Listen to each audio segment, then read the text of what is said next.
Assalamualaikum warahmatullahi wabarakatuh. Saya akan memaparkan tentang aksi nyata budaya positif. Sebelumnya, perkenalkan, saya Nida Nur Ajija, SMAN 3 Kuningan, CGP Angkatan 3, Kabupaten Kuningan.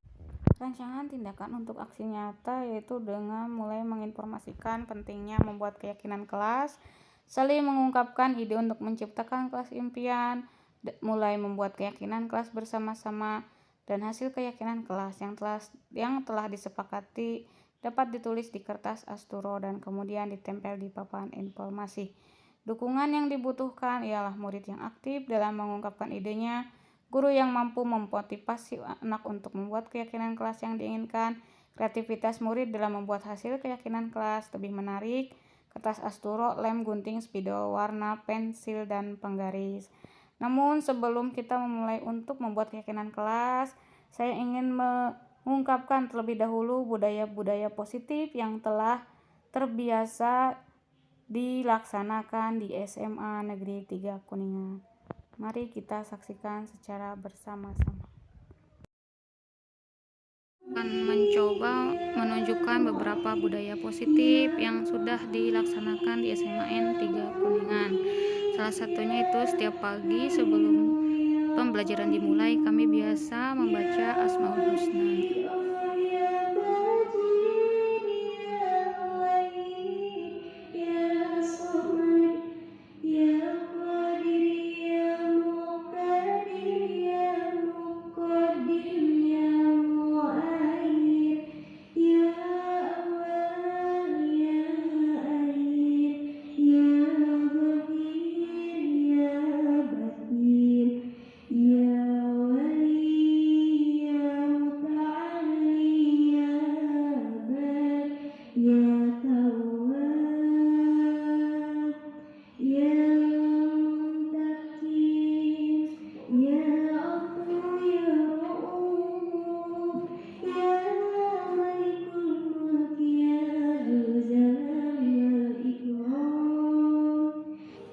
Setelah pembacaan Asmaul Husna, biasanya dilanjutkan dengan pembacaan Al-Quran sampai bel berbunyi masuk.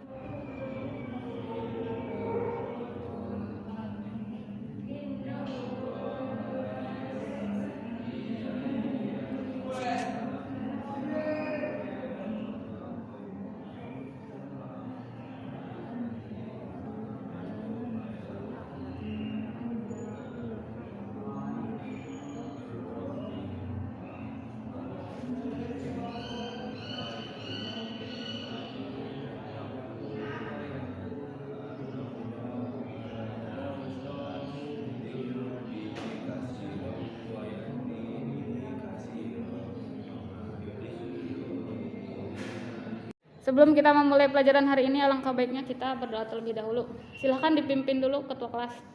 Sebelum belajar, marilah kita berdoa. Doa dimulai. Dilanjutkan dengan berdoa bersama-sama sebelum pembelajaran dimulai. Doa selesai. Nanti waktu itu membuat suatu keyakinan kelas. Keyakinan kelasnya apa? Keyakinan kelasnya kayak peraturan kelas, tapi sifatnya itu fleksibel. Jadi misalnya kalian nih berembuk nanti bareng-bareng. Keyakinan kelasnya apa? Misalnya salah satunya misalnya yang terlambat harus memimpin doa atau gimana gitu, harus memimpin doa dan sebagainya. Atau misalnya yang apa namanya tidak memakai baju yang sesuai dengan jadwal sekolah, misalnya apa gitu kalian.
diri kalian sendiri, dan biasanya ditulisnya itu sesuai dengan kesepakatan bersama. Jadi tidak ada yang saya mah otoriter gitu, saya mah pengennya gini-gini, nggak bisa. Jadi harus gimana nih teman-teman, saya mau bikin peraturan kelas nih nanti teh, saya pengennya di kelas ini teh rapi, bersih gitu, indah gitu.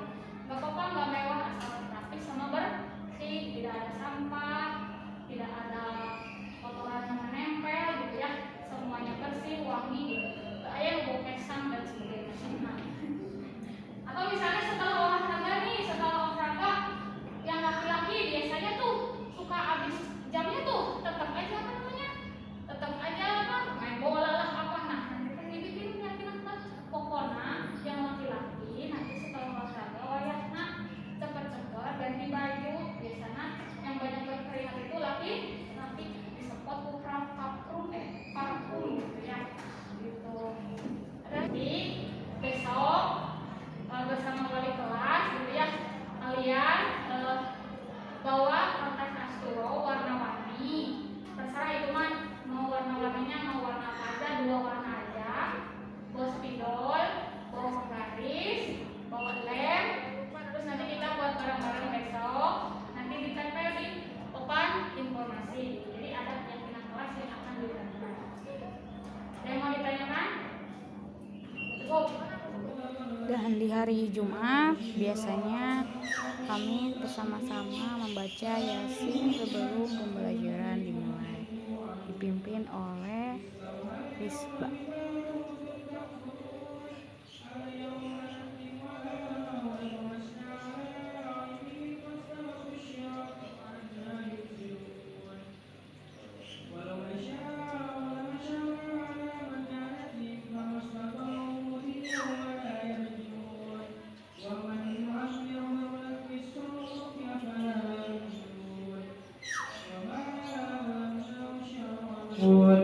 فلا يعجبك قولهم إنا معهم من يشرون وما يعلنون أولم يروا الإنسان. Hari ini sudah pada bawa kertas asturonya? Sudah. Berarti kita akan mulai untuk pembuatan keyakinan kelas ya. Ada yang mau menambahkan tentang keyakinan kelas? Apalagi yang mau ditambahkan?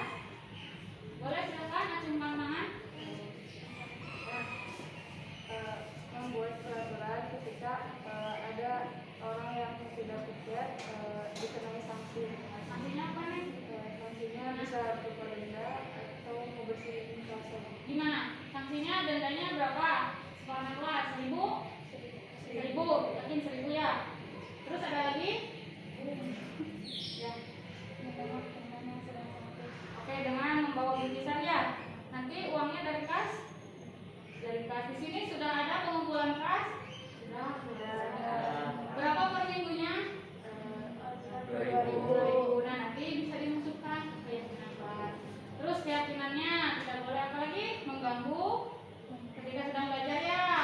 Tidak boleh bersih ketika ibu sedang menerangkan dan sebagainya. Oke, berarti kita dapat segera membuat keyakinan kelas. Dibuka apa di kertas asturonya. Nanti kita bikin bareng-bareng ya.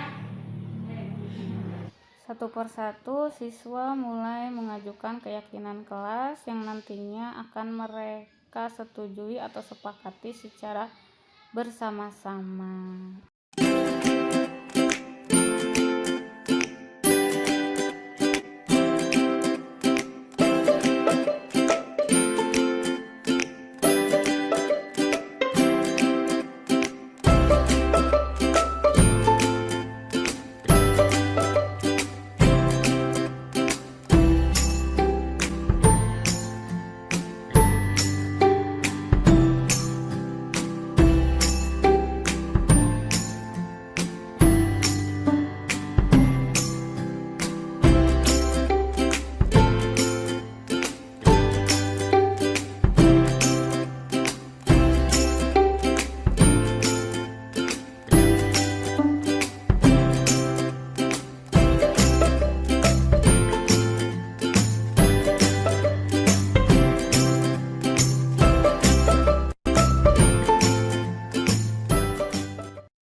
Dan saya mencoba melakukan webinar dengan beberapa rekan sejawat saya mengenai tentang beberapa budaya positif yang telah dilaksanakan di SMA Negeri 3 Kuningan. Keyakinan kelas bersifat lebih abstrak daripada peraturan yang lebih rinci dan konkret. Keyakinan kelas berupa pernyataan-pernyataan universal. Pernyataan kelas senantiasa dibuat dalam bentuk positif. Keyakinan kelas sebaiknya sesuatu yang dapat diterapkan di lingkungan kelas. Semua warga hendaknya ikut berkontribusi dalam pembuatan keyakinan kelas lewat kegiatan curah pendapat. Bersedia meninjau kembali keyakinan kelas dari waktu ke waktu. Nanti teman-teman diupayakan bisa membuat keyakinan di kelas masing-masing ya, supaya bisa menghadirkan sesuatu yang lebih positif.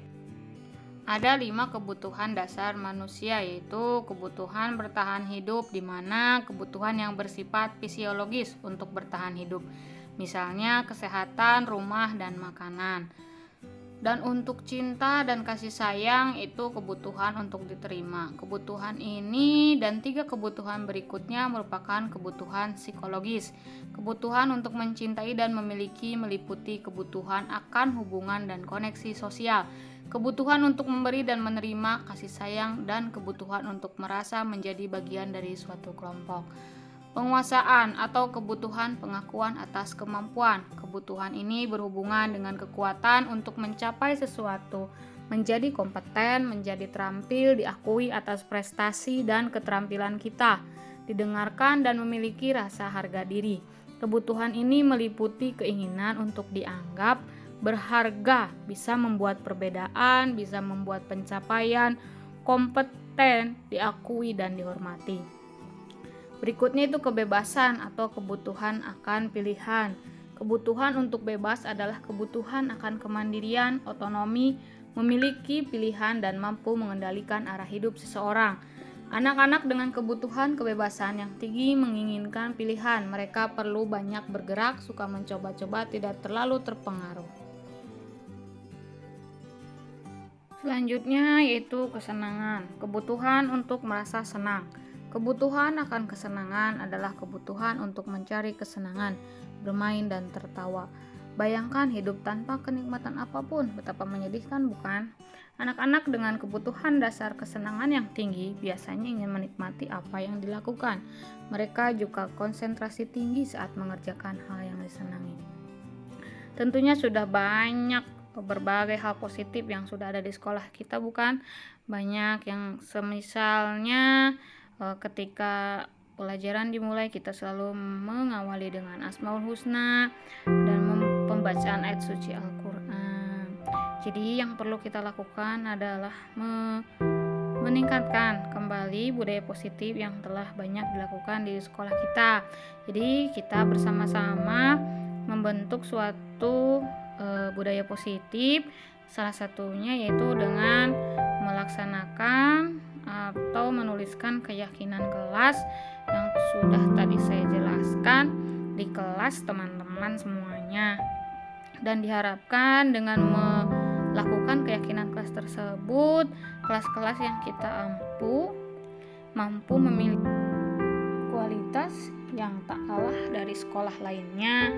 Ayo kita bangkitkan kembali budaya positif. Coba kita terapkan di kelas kita dan kita ajak rekan yang lainnya untuk ikut menanamkan budaya positif yang bisa kita bangun mulai dari kelas. Restitusi bukan untuk menebus kesalahan, namun untuk belajar dari kesalahan. Restitusi memperbaiki hubungan. Restitusi adalah tawaran secara bukan paksaan. Restitusi menuntun untuk melihat ke dalam diri. Dan restitusi mencari kebutuhan dasar yang mendasari tindakan. Restitusi diri adalah cara yang paling baik. Jadi intinya restitusi itu merupakan salah satu konsekuensi yang didapatkan apabila siswa melanggar suatu peraturan ataupun keyakinan kelas. Tetapi restitusi fokus pada karakter bukan tindakan. Dan restitusi itu menguatkan. Restitusi fokus pada solusi, bukan fokus pada kesalahan yang telah dibuat dibuat oleh siswa. Jadi restitusi itu mengembalikan murid yang berbuat salah pada kelompoknya sehingga nantinya dia tidak dikucilkan dan dapat diterima